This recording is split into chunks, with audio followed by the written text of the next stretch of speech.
মা রক্ষিণীকে স্মরণ করে আজকের এই অনুষ্ঠান ব্ল্যাক ম্যাজিক। তাই ব্ল্যাক ম্যাজিকে দুনিয়ার সকলকে স্বাগত, মা রক্ষিণীর দরবারে সকলকে স্বাগত। বহুদিন বাদে আবার তোমাদের সামনে সেই ব্ল্যাক ম্যাজিকের অনুষ্ঠান নিয়ে এসেছি। যে ব্ল্যাক ম্যাজিক বছরের পর বছর ধরে দীর্ঘ 18 থেকে 20 বছর এই মিডিয়াতে তার সম্বন্ধে বলে এসেছি। দীর্ঘ 35 বছর ধরে তন্ত্রের প্রয়োগ করে এসেছি ব্ল্যাক ম্যাজিকের উপর থেকে তোমাদের মনের ইচ্ছে পূরণের জন্য। যে ব্ল্যাক ম্যাজিকের প্রয়োগ মানুষের জীবনে অভূতপূর্বভাবে সাড়া ফেলেছে। যে ব্ল্যাক ম্যাজিককে আমি বারবার বলেছি, যখন অন্য কোনো তন্ত্র দিয়ে কোনো কাজ আর হচ্ছে না, তখন একটাই উত্তর থেকে যায়, সেটা হলো ব্ল্যাক ম্যাজিক। একটাই দরবার থেকে যায়, সেটা হলো মা রক্ষিণীর দরবার। যে দরবারে এসে কোনো দিনও কেউ খালি হাতে ফেরত যায়নি। যারা যারাই মা রক্ষিণীর ওপর অটুট বিশ্বাস, ভক্তি, ধৈর্য, শ্রদ্ধা রাখতে পেরেছে, তারা কোনো দিনও কখনো খালি হাতে ফেরত যায়নি। 1 ভাগ হোক আর 100 ভাগই হোক, তারা তাদের জীবনের সাফল্য মা রক্ষিণীর দরবার থেকে পেয়েছে। ব্ল্যাক ম্যাজিকের প্রয়োগ করে সাফল্য পেয়েছে। প্রত্যেকবারই প্রত্যেকটি অনুষ্ঠানে বারবার তোমাদেরকে সচেতন করে এসেছি যে তন্ত্র কিন্তু চারটিখানি কথা নয়, তন্ত্র কিন্তু ছেলে খেলার জিনিস নয়। তন্ত্র যখন তোমার জন্য প্রয়োগ হবে, তন্ত্রের সেই বৃহৎ ক্রিয়া যখন তোমার মনের ইচ্ছে পূরণের জন্য প্রয়োগ হবে, যখন তুমি তোমার মনের ইচ্ছে পূরণ করার জন্য তন্ত্রের প্রয়োগ করবে, মাথায় রাখবে প্রত্যেকটি কাজে নিজে উপস্থিত থেকে সেটাকে এগিয়ে নিয়ে যাবে। যদি নিজের প্রত্যেকটি কাজে নিজে উপস্থিত না থাকো, তাহলে কোনোভাবেই সেই তন্ত্র তোমাকে রেজাল্ট দিতে পারে না। বহু জায়গায় বহুবার মানুষ ঠকে তন্ত্রের নামে গালাগালি করে। দেখো, তন্ত্রের নামে গালাগালি করার তোমার কোনো অধিকার নেই। তার কারণ তুমি বেছেছো একজন ঠককে, যে ঠক তোমাকে তোমার কাজে না বসিয়ে বলেছে কবজ দিয়ে দিচ্ছি, কামাখ্যার থেকে করে আনতে হবে, তারাপীঠ থেকে করে আনতে হবে, বেনারস থেকে করে নিয়ে আসবো, কবজটা নিয়ে ধারণ করুন, আপনাকে আপনার কাজে বসতে হবে না। সত্যি কি নিজের জীবনের এই বৃহৎ কর্মকাণ্ডে নিজে উপস্থিত না থাকলে নিজের ভাগ্যের পরিবর্তন ঘটে? আমার তো মনে হয় না। তার কারণ আমার গুরুদেব তা শেখায়নি। আজকে লাইভ ফোন ইন অনুষ্ঠানেও এসেও সেই তন্ত্রের বিষয়ে তোমাদের সামনে তুলে ধরছি একটাই কারণে। তার কারণ আমি প্রত্যেক দিনই কম বেশি ক্লায়েন্ট দেখি, প্রতি মাসেই কম বেশি এই অভিযোগটা আমি পাই, মহারাজ আমি কাজে বসিনি, আমাকে একটি কবজ দিয়ে দিয়েছে। এরকম দুনিয়াতে যারা যারা পা দিচ্ছ, ভালো করেই দেখো বা ভালো করেই জানো তোমরা সেই রেজাল্ট কিন্তু তোমরা পাচ্ছ না। আর পাচ্ছ না বলেই তন্ত্রের ওপর বিশ্বাস উঠে যাচ্ছে। তন্ত্রের ওপর থেকে বিশ্বাস তুলে দেওয়ার কারণ নেই কোনো। তন্ত্রের ওপরে অটুট বিশ্বাস, ভক্তি, ধৈর্য, শ্রদ্ধা রেখে মা রক্ষিণীর দরবারে আসো। যে বিশ্বাস তোমার উঠে গেছে, সেই বিশ্বাসের দুনিয়ায় আবার তোমাকে নিয়ে যাওয়ার দায়িত্ব এই অশোক মহারাজ। সামনে মহাযোগ, মহাতিথি কিন্তু উপস্থিত, ফলহারিণীর অমাবস্যা তিথি, যেখানে বলাই হয় যে মনের ইচ্ছে পূরণ ফল দ্বারা হয়, অর্থাৎ ফল প্রদান করে ফল লাভের আশাই হচ্ছে এই অমাবস্যা তিথিতে। এই অমাবস্যা তিথিতে বিশেষভাবে ফল প্রদান করে, বিশেষ পদ্ধতিতে ফল প্রদান করে, বিশেষ মনের ইচ্ছে জানিয়ে ফল যজ্ঞাহুতিতে দেওয়া মানেই তোমার মনের ইচ্ছে পূরণের রাস্তায় তুমি হাঁটতে শুরু করলে। তোমার ইচ্ছে পূরণ হতে বাধ্য, তোমার ভাগ্য চমকাতে বাধ্য।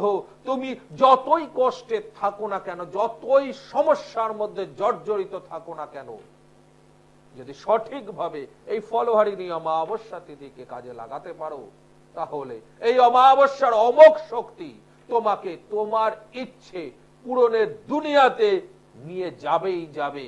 কোনো বাধা তোমাকে আটকে রাখতে পারবে না। তোমার যত সমস্যায় থাকুক তা খণ্ডিত হয়ে তোমার ইচ্ছে পূরণ হবেই হবে এই অমাবস্যা তিথি। সঙ্গে কে আছো? জয় মা। জয় মা রক্ষিণী। নমস্কার মহারাজ। জয় মা রক্ষিণী। জয় মা। কে বলছো? হ্যাঁ মহারাজ, আমি রায়পুর হাট থেকে শান্তনু রায় বলছি। তার সম্বন্ধে জানতে চাইছো? নিজের সম্বন্ধে জানবো মহারাজ। একটু ডেট অফ বার্থ বলো। হ্যাঁ 5/6/1997। 5/6/1997। সময়? সকাল 5টা 16। সকাল 5টা 16। জন্মস্থান? জন্মস্থান হচ্ছে রামপুর। কোথায়? রামপুরহাট? হ্যাঁ হ্যাঁ, বীরভূম জেলা। আচ্ছা, তোমার জন্মবার হচ্ছে বৃহস্পতিবার, তাই তো? হ্যাঁ হ্যাঁ মহারাজ। মহারাজ, আপনার প্রোগ্রামে অনেকদিন ধরে দেখতে, আমার বাড়ির সকলেও আপনার প্রোগ্রাম দেখে। আপনার প্রোগ্রাম তো লাইভ প্রোগ্রামে পাওয়া যায় না, অনেকদিন পরে আপনার লাইভ প্রোগ্রাম পেলাম। হ্যাঁ, বহুদিন বাদে, বহু মাস বাদে আমি লাইভ অনুষ্ঠানে আসতে পারলাম। আমার বাড়ির সবাই আপনার প্রোগ্রাম দেখে। আপনার কাছে যাওয়ার ইচ্ছাও আছে, কিন্তু এখান থেকে অনেকটা দূর তো, কাজে নিয়ে যেতে হবে, কিন্তু মাকে নিয়ে যাওয়াটাও একটা সমস্যা হয়ে যাচ্ছে। বৃষ রাশি, বৃষ লগ্নের রোহিণী নক্ষত্রের অমাবস্যা তিথিতে তোমার জন্ম হয়েছে। গণ হচ্ছে নরগণ, দিন হিসেবে শনিবার, মাস হিসেবে অগ্রহায়ণ মাস। চেষ্টা করবে নিজের জন্য একটু পুজো পাঠ করানোর। নিজে যদি পুজো পাঠে বসতে পারো তাহলে খুব ভালো হয়। চেষ্টা করবে এই সময় একটু জপ, ধ্যান, এবং এই সময় যদি কোনো দুস্থ মানুষকে নিজের পরিশ্রম দিয়ে সেবা করতে পারো তাহলে অবশ্যই তোমার জন্য কিছু না কিছু মঙ্গল হবে। কিছু বাধা তোমার অটোমেটিকলি কেটে যাবে। গ্রহগত অবস্থান অনুসারে আমরা যদি দেখি তাহলে দেখতে পাচ্ছি আংশিক কাল সর্পযোগ। কাল সর্পযোগ যখন কোনো মানুষের জীবনে আসে, আমি বারবার বলেছি যে ধরনেরই কাল সর্পদোষ থাকুক না কেন তার জীবনে বাধাপূর্ণ হওয়াটাই স্বাভাবিক। অর্থাৎ কোনো কাজ কোনোভাবেই সহজে করে উঠতে পারবে না, এবং সেটাও তোমার জীবনে কিন্তু বারংবার তুমি দেখতে পাবে যে কোনো কাজ একবারে করে উঠতে পারছো না। যে কাজই করতে যাচ্ছ সেই কাজে কিছু না কিছু বাধা পড়বেই পড়বে। কাল সর্পযোগ যখন কোনো মানুষের জীবনে থাকে তখন কিন্তু সেই মানুষটা তার পরিশ্রম অনুসারে তার ফলটা পায় না। অর্থাৎ পরিশ্রম অনেক বেশি আর মাত্রায় ফল অনেক কম আসে। তাই হয় কি? এবার যতই পরিশ্রম করো না কেন সময় অনুসারে কাজ শেষ করে উঠতে পারো না, আর সময়ের মধ্যে ফলটাও লাভ হয় না। যেরকম কাজ শেষ হয় অনেক দেরিতে, ফল লাভ হয় অনেক দেরিতে। তাই হয় কি? শত্রু থেকে সাবধান। নিজের কেরিয়ার ডেভেলপের ক্ষেত্রে সমস্যা আছে। বৃহৎ ভাবে কোনো ঝুট ঝামেলা বা আইন সংক্রান্ত বিষয়ের মধ্যে জড়িয়ে পড়ার সম্ভাবনা আছে। চোট আঘাত, রক্তপাত, অপারেশন এগুলো হওয়ার সম্ভাবনা পূর্ণ মাত্রায় থাকবে। কাকে কখন কি বলার, তোমার সমস্যা হচ্ছে সঠিক সময় সঠিক জিনিস বলে উঠতে পারবে না, এবং যা বলবে মানুষ ভুল ধরে সেটাকে অন্য রাস্তায় বা অন্য দিকে নিয়ে যাবে। কাউকে কোনো কিছু বলতে গেলে ধীরে সুস্থে ভেবেচিন্তে একটু বলো, তার কারণ তুমি বলবে এক, ঘটনাটা গিয়ে আলটিমেট ঘটবে আর এক। কি জানতে চাইছো বলো? কেরিয়ার সম্বন্ধে জানতে চাইছিলাম। কেরিয়ার সম্বন্ধে জানতে গেলে দেখো, যে বাধাগুলো থাকে সেই বাধাগুলোর প্রতিকারের উপর নির্ভর করে কেরিয়ার ডেভেলপটা কতটা হবে। বা কিভাবে হবে? রাস্তা যদি বন্ধ থাকে, তুমি কি বলতে পারো যে আমি রাস্তা বন্ধ, আজকে অবরোধ আছে, তাহলে আমি যাব কি করে? যাওয়ার রাস্তা নেই কোনো। বন্ধকে সরাতে হবে বা বন্ধকে কাটিয়ে তোমাকে এগোতে হবে, তাই কিনা? ঠিক সেরকমই তোমার এখানে একাধিক গ্রহ দোষ রয়েছে, অঙ্গারাত্মক যোগ, বিষগ্রহণ যোগ, কালসর্প যোগ, ব্যয় যোগ, এই যে যোগগুলো রয়েছে, হীন যোগ আছে, তো এই যোগগুলোর প্রতিকারের উপরে নির্ভর করবে তোমার কেরিয়ার ডেভেলপ। তার কারণ দেখো, আমি কি বলেছিলাম, পরিশ্রম বেশি, সেই অনুসারে রেজাল্ট কম। সময় মতন কোনো কাজ করে উঠতে পারবে না, সময় মতন সাফল্য পাবে না। তার মানে যদি আমরা সাফল্যটাকে এই মুহূর্তে চাকরি ধরি কেরিয়ারের, তাহলে কি হবে? সময় মতন চাকরিটা পাচ্ছ না। এবার যদি আমরা চাকরির জন্য কি করতে হয়? ইন্টারভিউ দিতে হয়। চাকরির জন্য আমরা যদি ইন্টারভিউ বা পরীক্ষা ধরি, তাহলে কি বলছে যে পরীক্ষায় অনুসারে পরিশ্রম বেশি হবে, কিন্তু রেজাল্ট সেই অনুসারে আসবে না। অর্থাৎ ইন্টারভিউ একাধিক হবে, পাশের মাত্রা নিচের দিকে নামবে। কি বললাম, বুঝতে পেরেছো? তো এই যে যোগগুলো রয়েছে, যে এই যোগগুলোর যদি প্রতিকার থাকে, তাহলে তোমার ক্ষেত্রে কি হতে পারে এবার আমরা সেটা দেখব। বর্তমান অবস্থায় আমরা যে যোগের মধ্যে দিয়ে যাচ্ছি সেটা হচ্ছে রাহুর যোগের মধ্যে দিয়ে যাচ্ছি। রাহুর সঙ্গে চন্দ্রের যোগ রয়েছে, অর্থাৎ দশা অন্তর্দশায় গ্রহণ যোগ চলছে। আগামী 26 সাল অবধি কিন্তু সমস্যা আছে, কারণ গ্রহণ যোগ দশা অন্তর্দশা অনুসারে চলছে, আর তোমার গ্রহ যোগের মধ্যে কাল সর্প রয়েছে। এবার তার যদি প্রতিকার না থাকে, তাহলে এই গ্রহণ যোগে সুফল লাভ একদমই হয়ে উঠবে না। বুঝতে পেরেছো? ঠিক আছে, যত সম্ভব যাকে মনে হয়, তোমার মনে হবে বা তোমার পরিবারের মনে হবে, তার দ্বারা তোমার এই গ্রহ দোষগুলোর প্রতিকার করিয়ে নাও। বর্তমান যে সামনে ভালো সময় আসছে, যেটা আমরা অমাবস্যা তিথি দেখতে পাচ্ছি, এই অমাবস্যা তিথিটাকে কাজে লাগাতে পারো। সত্যি খুব শক্তিশালী অমাবস্যা তিথি। তন্ত্র মত অনুসারে, মন্ত্র মত অনুসারে, যোগ মত অনুসারে এই তিথিটাকে যদি সঠিকভাবে কাজে লাগিয়ে নিতে পারো, এই তিথিটা অনেকটা আমাদের ব্রত অমাবস্যার মতন। অর্থাৎ একটা ব্রত আমরা করি যে আমি যতক্ষণ না রেজাল্ট পাচ্ছি, আমার এই রেজাল্টটা, ততক্ষণ আমি এই ফলটা খাবো না, ত্যাগ করলাম। এই যে ব্রত রাখলাম, এই ব্রতটা এই অমাবস্যাতেই, আর সারা বছরে আর কোনো অমাবস্যাতে এই ধরনের ব্রত আসে না। এই একটাই অমাবস্যা আছে, যেই অমাবস্যাতে আমরা ত্যাগ করি, যে ফলটা আমরা মনে করি সব থেকে আমার প্রিয়, সেই ফলটাকে আমরা আপ টু রেজাল্ট অব্দি ত্যাগ করি। তাই এই অমাবস্যা তিথিটাকে যদি সঠিকভাবে ব্যবহার করতে পারো, তাহলে কিন্তু কেরিয়ারটা খুব সুন্দরভাবে ডেভেলপ করে যাবে। যে গ্রহ বাধাগুলো আছে সেগুলো যখন কেটে যাবে, অটোমেটিক ব্যাড টাইমেও গুড টাইম আসতে বাধ্য। আর তন্ত্রের কাছে মানুষ এই একটাই কারণে আসে যে ব্যাড টাইমেও গুড টাইম যেন তার জীবনে আসে। বুঝতে পেরেছো? ঠিক আছে। খারাপ সময়, সেই খারাপ সময়ে ভালো সময় আনার জন্যই কিন্তু মানুষ তন্ত্রের দুনিয়াতে পা দেয়, তন্ত্রের সাহায্য নেয় এই খারাপ সময় ভালো সময়কে পরিবর্তন করার জন্য। এই খারাপ সময় তুমি জর্জরিত হয়ে রয়েছো, তো সেই সময় নিজে কিন্তু কোনোভাবেই ওভারকাম করে উঠতে পারবে না।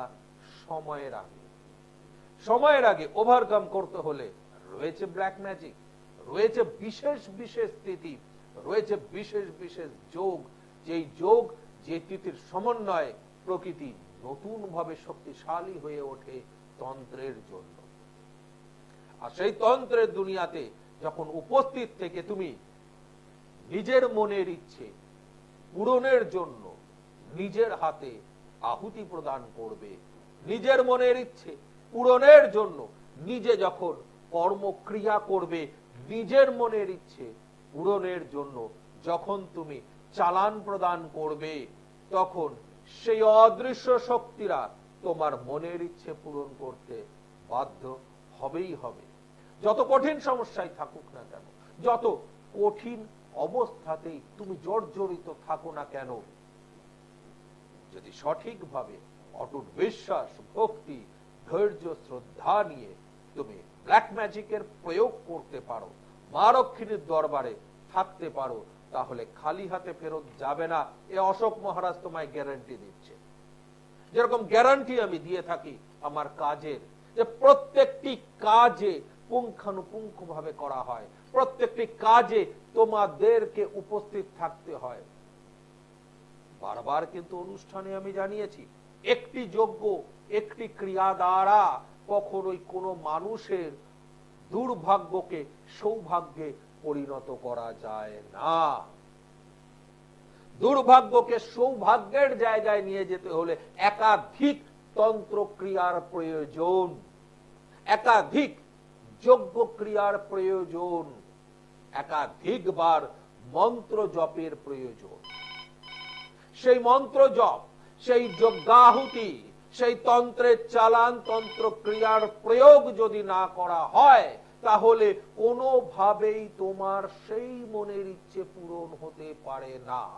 তাই বারবার বলেছি, যখনই মা রক্ষিণীর দরবারে আসবে, মাথায় রাখবে তোমার একটি ক্রিয়ার জন্য সব থেকে কমপক্ষে 5টি যজ্ঞ করা হবে। তোমার মনের ইচ্ছে পূরণের জন্য কবচ ধারণ করার আগে অবধি 17 থেকে 19 ধরনের তন্ত্র ক্রিয়ার প্রয়োগ, চালান ক্রিয়ার প্রয়োগ হবে। এই চালান ক্রিয়া, তন্ত্র ক্রিয়ার প্রয়োগ করার পর আর তার সাথে যজ্ঞ ক্রিয়া করার পর গিয়ে তুমি তোমার ধারণের কবচ পাবে। আজকে ড্রয়ার খুলে মানুষ তোমাকে কবচ দিয়ে দিচ্ছে, একটি যজ্ঞ করেই কবচ দিয়ে দিচ্ছে। সে দুনিয়া কিন্তু ব্ল্যাক ম্যাজিকের দুনিয়া নয়। ব্ল্যাক ম্যাজিককে সে দুনিয়ার সঙ্গে গুলিয়ে ফেলবে না। এই কবচ ধারণ করার পরেও এই অশোক মহারাজের দায়িত্ব থাকছে তোমাকে রেজাল্টের দুনিয়া অবধি নিয়ে যাওয়ার। যতক্ষণ না তুমি রেজাল্ট পাচ্ছ, ততক্ষণ প্রত্যেকটি মাসে কমপক্ষে 2টি করে যজ্ঞ আর 5টি করে চালান ক্রিয়ার প্রয়োগ হতে থাকবে, টিল রেজাল্ট অবধি, আপ টু রেজাল্ট অবধি। যতক্ষণ না তুমি লিখিত আমাকে জমা করছে যে মহারাজ আমি কাজটা পেয়ে গেছি। আমি কখনো বলবো না তুমি কাজ পেয়ে গেছো, আমি কখনো বলবো না তুমি বুঝতে পারছো না কিন্তু তুমি কাজ পেয়ে গেছো, যেটা হামেশাই সবাই বলে থাকে। আমি তোমার মুখে শুনবো তুমি কাজ পেয়েছো কিনা। যতক্ষণ না তুমি কাজ পাবে, ততক্ষণ এই ব্ল্যাক ম্যাজিকের প্রয়োগ করে করে তোমাকে সেই দুনিয়ায় নিয়ে যাওয়ার দায়িত্ব আমার থাকবে। গুরুদেব আমাকে তাই শিখিয়েছেন, আমি সেই প্রয়োগই তোমাদের জন্য করি। সেই কারণেই মা রক্ষিণীর দরবার থেকে কেউ কখনো শূন্য হস্তে ফেরত যায়নি। যারা এই অটুট বিশ্বাস, ভক্তি, ধৈর্য, শ্রদ্ধা নিয়ে থেকেছে, কাজকে সম্পূর্ণ রূপ প্রদান করেছে, তারা রেজাল্ট 100% পেয়েছে এবং 100% আগামী দিনেও পাবে। এর গ্যারান্টি এই অশোক মহারাজ। সঙ্গে কে আছো? জয় মা, জয় মা রক্ষিণী। হ্যাঁ, তার সম্বন্ধে জানবে মা? আমি আমার নিজের সম্পর্কে জানবো মহারাজ। কি নাম? নাম হচ্ছে কাপুসি দাস। কোথা থেকে বলছো? বারকুনি থেকে বলছি। একটু ডেট অফ বার্থ বলবে তোমার? হ্যাঁ হ্যাঁ বলুন। ডেট অফ বার্থ বলবে? হ্যাঁ হ্যাঁ, 2 জানুয়ারি 1977। 2/1/1977, তাই তো? কটার সময় জন্মগ্রহণ হয়েছিল? ভোর 3:30। জন্মস্থান কোথায় ছিল? জন্মস্থান কলকাতা।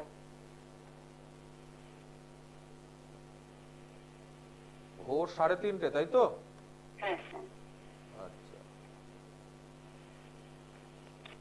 জন্মবার ছিল হচ্ছে রবিবার, তাই তো? হ্যাঁ। বৃষ রাশি, বৃশ্চিক লগ্নে, কৃত্তিকা নক্ষত্রের দ্বাদশীর শুক্লপক্ষ তিথিতে তোমার জন্ম হয়েছে। গণ হচ্ছে দেবারিগণ অর্থাৎ রাক্ষসগণ। দিন হিসেবে শনিবার, মাস হিসেবে অগ্রহায়ণ মাস। চেষ্টা করবে নিজের জন্য একটু পুজো পাঠ করানোর, নিজে পুজো পাঠের সঙ্গে যুক্ত থাকার চেষ্টা করবে। এই সময় দুস্থ মানুষদের পাশে দাঁড়িয়ে থেকে তাদেরকে সাহায্য করার, আর্থিক দিক দিয়ে না, পরিশ্রমের দিক দিয়ে। তাতে কিন্তু বেশ কিছু গ্রহ জায়গা ঠিক হয়ে যাবে। গ্রহগত অবস্থান অনুসারে প্রথমেই আমরা যে যোগটা আমার চোখে পড়ছে সেটা হলো গুরুচণ্ডাল যোগ। গুরুচণ্ডাল যোগ যে মানুষের জীবনেই থাকে না কেন, সেই মানুষের জীবনটাই একটু দুঃখের হয়ে যায়। উপযুক্ত সম্মান সে পায় না, উপযুক্ত পরিশ্রমের বাহবা সে পাবে না, প্রয়োজনীয় অর্থ ধরে রাখতে গিয়ে সমস্যার সৃষ্টি হবে, মানুষের সঙ্গে নিজের মত প্রকাশ করলে তারা ডমিনেট করবে, অহেতুক বিভিন্ন জায়গা থেকে ছোট বড় অপমান সূচক ব্যবহার বা কথা তোমার জীবনে বারংবার আসতে থাকবে। তাই হয় কি মা? আমি শুনতে পেলাম না মা, আমি কি ঠিক বলেছি না ভুল বললাম? একদম ঠিক, তাই তো? এবং এই গুরুচণ্ডাল যোগ যে ডিগ্রির অবস্থান অনুসারে বসে রয়েছে সেটি শত্রুত্ব অবস্থায়, অর্থাৎ শত্রুচারণ করবে। তাই তুমি দেখবে তোমার থেকে বয়োজ্যেষ্ঠ ব্যক্তিরাও তোমার সঙ্গে শত্রুর মতন আচরণ করবে। কিছু গুপ্ত শত্রু সৃষ্টি হবে যারা বারংবার ক্ষতি করবে, সামনে মুখে মিষ্টির কথা আর পিছনে ছুরি মারা। কাউকে যদি অর্থ প্রদান করে থাকো সহজে সেখান থেকে রিটার্ন পাবে না।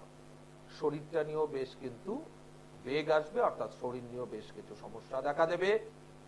ওষুধের সাইড এফেক্ট বা শরীরের মধ্যে বিষক্রিয়া, কিংবা যেটা সব থেকে বেশি রয়েছে সেটা হচ্ছে কেউ কোনো জিনিস খাবারের সঙ্গে মিশিয়ে তোমাকে খাইয়ে ক্ষতি করার চেষ্টা করছে এবং আগামী দিনেও করবে। কি জানতে চাইছো মা? আমাদের একটুখানি শারীরিক সমস্যা হচ্ছে, পারিবারিক একটু সমস্যা হচ্ছে, মনে দেখে জানতে চাইছিলাম। মাগো, বানটা কাটিয়ে নাও, ঠিক হয়ে যাবে। কি বললাম বুঝতে পেরেছো মা?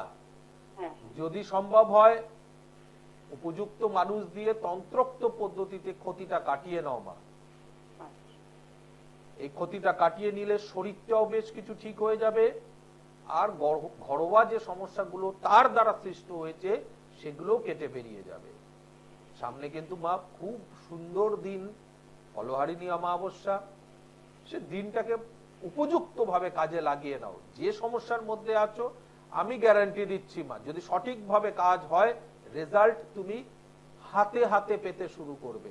শারীরিক দিক তো যদি সঠিকভাবে ক্রিয়া হয় তাহলে 1 মাসের পর থেকেই তুমি নিজে অনুভব করবে, বা তার আগে থেকেই তুমি অনুভব করতে থাকবে যে শরীর সুস্থতার দিকে যাচ্ছে। এই অমাবস্যাটা এতটাই শক্তিশালী, পারলে এটাকে কাজে লাগিয়ে নিও। ঠিক আছে মা? সামনের যে মহাযোগ মহাতিথি রয়েছে, এই মহাযোগ মহাতিথিতে যদি কেউ মনে করো মা রক্ষিণীর দরবারে আসবে, তাহলে তোমাদেরকে একটু বুকিং করে নিজের নাম লিখিয়ে আসতে হবে। এখানে স্ক্রলিং এ যাচ্ছে, দেখো বুকিং নাম্বার 9831734253, এটা একটা নাম্বার। আর একটা নাম্বার 9903444493। এই যে দুটো নাম্বার, এই দুটো নাম্বার কিন্তু বুকিং নাম্বার, আমাকে দেখানোর নাম্বার, অর্থাৎ আমার কাছে এসে যোগাযোগ করার নাম্বার। এখানে আমাকে কিন্তু কেউ পাবে না। আর আসার জন্য দমদম এয়ারপোর্ট 2.5 নম্বর গেট পুলিনপল্লী, দমদম এয়ারপোর্ট 2.5 নম্বর গেট পুলিনপল্লী। মা রক্ষিণীর দরবার এখানে আছে, মা রক্ষিণীর দরবারেই আমি থাকি, এখানেই মাকে পাবে, আমাকেও পাবে প্রত্যেক দিন। কিন্তু অ্যাপয়েন্টমেন্ট করে আসতে হবে। বিভিন্ন সময় আমি থাকি, সব সময় তো সারাক্ষণ বসে থাকি না, কাজের মধ্যে থাকি। যখন ফাঁকা থাকে তখন চেম্বার, হয়তো ফাঁকা কখন আছি সেই অনুসারে বুকিং করে চলে আসবে। আর যারা মনে করছো অ্যাড্রেস একটু সমস্যা হচ্ছে তাদের জন্য বলি, গুগল ম্যাপটা অন করে নেবে, অশোক মহারাজ দমদম এয়ারপোর্ট 2.5 নম্বর গেট, এটা সার্চ করবে, পেয়ে যাবে। এখানে অশোক মহারাজের বাড়ির ম্যাপটা পেয়ে যাবে, সেই ম্যাপ দেখে চলে আসতে পারবে। তাহলে কাউকে জিজ্ঞেস করানোর প্রয়োজন নেই। আর যদি মনে হয় অসুবিধা হচ্ছে, মোবাইল নাম্বার রয়েছে তো বুকিং নাম্বার, সেখানে ফোন করলে তারা তোমাকে হেল্প করে দেবে। সামনে ফলহারিণী অমাবস্যা তিথি, কাজে লাগিয়ে নাও, ব্ল্যাক ম্যাজিকের প্রয়োগ করে নাও। অশোক মহারাজ তোমাকে গ্যারান্টি দিচ্ছে মা রক্ষিণীর দরবারে এসে কখনো খালি হাতে ফেরত যাবে না। আজকে এখানেই অনুষ্ঠান শেষ করছে। মা রক্ষিণী তোমাদের মঙ্গল করুক। জয় মা, জয় মা রক্ষিণী।